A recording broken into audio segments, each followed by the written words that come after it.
અમદાવાદ શહેર police commissioner કચેરી બહાર ટ્રાફિક પોલીસની ડ્રાઈવ ટ્રાફિકના નિયમના ઉલાળ્યો કરનાર વિરુદ્ધ કાર્યવાહી માટે ડ્રાઈવ નિયમોનો ભંગ કરનાર પાસેથી વસૂલાયો દંડ। અમદાવાદ શહેર પોલીસ કમિશનરની કચેરી બહાર ટ્રાફિક ડ્રાઈવ કરવામાં આવી। જે પણ ટ્રાફિકના નિયમોનો ઉલાળ્યો કરતા હોય તેને વિરુદ્ધ કાર્યવાહી કરવા માટે ડ્રાઈવ ચલાવવામાં આવી। આ વિશે વધુ માહિતી આપવા આપણી સાથે જોડાઈ ચૂક્યા છે અમારા સંવાદદાતા રાજલ બારોટ। રાજલ, ઘણા બધા નિયમો આવે છે, અમલ કરાવવાના પૂરા પ્રયાસો થાય છે, છતાં લોકો નિયમોનું પાલન કરતા નથી। હવે આ લોકોને સીધા કરવા માટે કઈ રીતની ડ્રાઈવ શરૂ કરવામાં આવી છે રાજલ?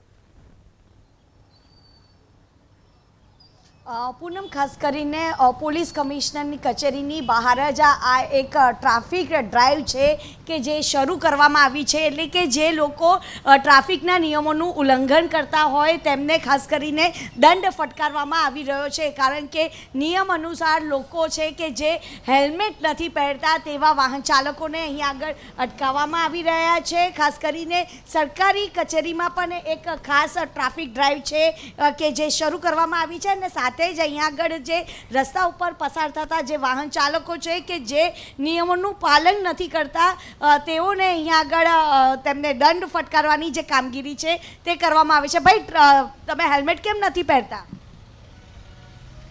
હેલ્મેટ નથી સર। કેટલા મહિનાથી કહેવામાં આવ્યું છે કે હેલ્મેટ ફરજિયાત પહેરવાનું રહેશે, તો તે કેમ નિયમનું પાલન નથી કરતા? मैं चलाता नहीं, मेरी गाड़ी भी नहीं है।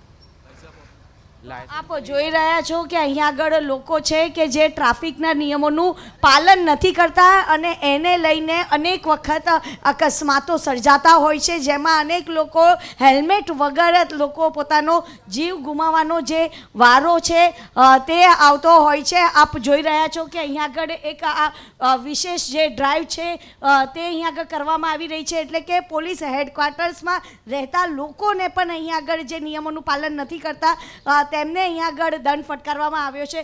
તમે અહીંયા આગળ રહો છો કે શું? કામ ચાલુ છે મારું। અચ્છા, તો હેલ્મેટ કેમ નથી? હેલ્મેટ આ જ લગી જવું મારે, થોડેક લગી ગમે ત્યાં જવું હોય, અકસ્માત તો ગમે ત્યારે થઈ શકે છે, તો પણ નિયમોનું તો પાલન કરવું જોઈએ ને। આ તો હેલ્મેટ પહેરીને આવું, પાછો વહી જાવ, બીજું શું કરું બેન? તમે અહીંયા હેડક્વાર્ટર્સમાં રહો છો?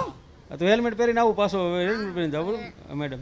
નિયમોનું પાલન ચોક્કસથી કરવું જોઈએ, કારણ કે એ આપણા સલામતી માટે છે। જો કે અનેક લોકો એવા પણ છે કે જે રોંગ સાઈડ રાજુઓ પણ આવતા હોય છે, તેમને પણ જે દંડ છે તે ફટકારવામાં આવે છે। ભાઈ, એક તો તમે રોંગ સાઈડમાં આવ્યા અને બીજી તરફ તમે હેલ્મેટ બી નથી પહેર્યું, આ બે નિયમોનું ઉલ્લંઘન તમે કર્યું છે। હા, નિયમ પ્રમાણે દંડ ભરી દઉં છું। દંડ તો ભરવાનું, કારણ કે તમે નિયમ તોડ્યો છે એટલે તો દંડ તો ભરવાનું છે, પણ ફરી આવું ના થાય। ફરી આવું નહીં થાય। રોંગ સાઈડ નહીં આવો ને? ના, નહીં। કારણ કે તમે રોંગ સાઈડ આવો અને બીજા જે આવતા હોય, બ્રિજ બંધ છે ને હાલમાં, એટલે આવેલો છું। પણ રોંગ સાઈડ તો ભાઈ રોંગ સાઈડ જ કહેવાય। હા, પણ બ્રિજ રસ્તો જ જ્યારે બંધ છે ત્યારે સાઈડ યુટર્ન લઈને પણ તમે આવી શકો છો। રસ્તો જ બંધ છે બેન, સમજો તો ખરી, બ્રિજ બંધ હે ને। અને હેલ્મેટ હવે પહેરશો? હેલ્મેટ પહેરીશ, હા।